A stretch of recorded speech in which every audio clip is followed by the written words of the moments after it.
Jeniffer Rubin is a Republican who writes an opinion piece for the Washington Post pretty regularly. Her latest one is titled "The Trump Swamp Will Deepen." She joins us now with her assessment of the president-elect. Jen Rubin, thanks a lot for joining us tonight.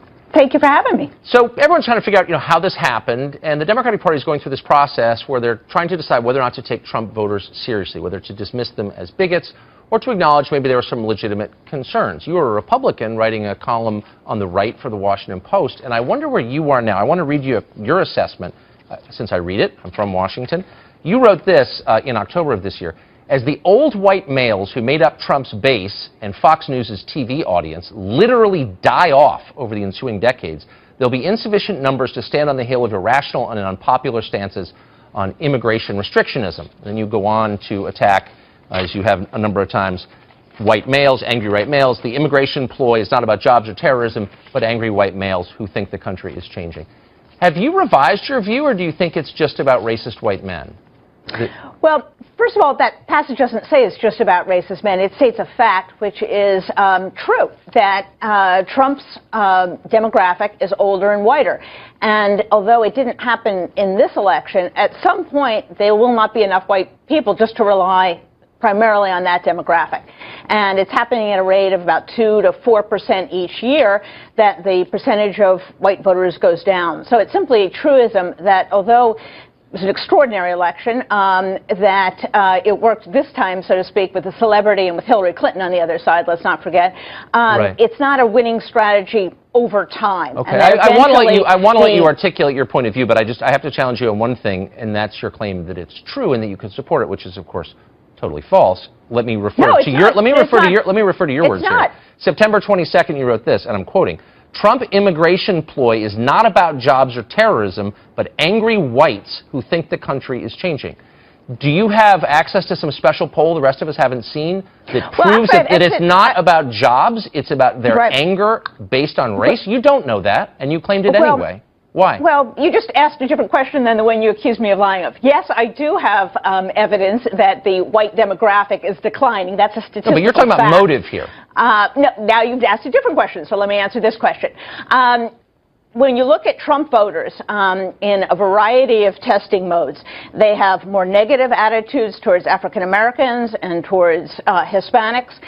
They very strongly support... African Americans are not immigrating to the country, so that's not really, it's a different category here. When you say racist, I didn't know that you were referring Let me just, for the third time, read what you said. The immigration ploy is not about jobs or terrorism, but about angry whites. You're saying they're racist. It's not about jobs or terrorism. They're pretending it is. And I'm asking you, do you have evidence for that? Or are you just dismissing them as bigots because you can't imagine another explanation? No, I assume that people are rational, and that, I guess, was a big mistake for this election.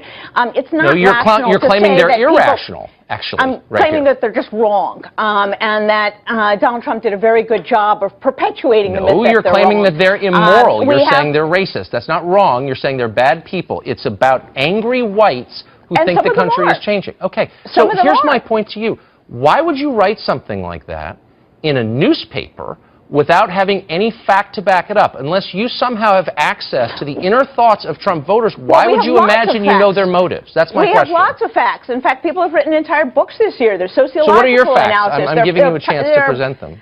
All right. There are a lot of Trump voters who have very negative feelings towards African Americans and towards What does that have to do with immigration? Jen, let's stick to the topic here. Can I finish the point? I wish you would. Can I finish the point? They have negative views about various minority groups. We also know that the average Trump voter is not affected by immigration and displacement. They're about a $72,000 a year in the economics race, so that's pretty good for them. So they're not. You think that's pretty good? Is that what you make? You think that that's enough for people to make, that they're not affected by immigration? Much higher.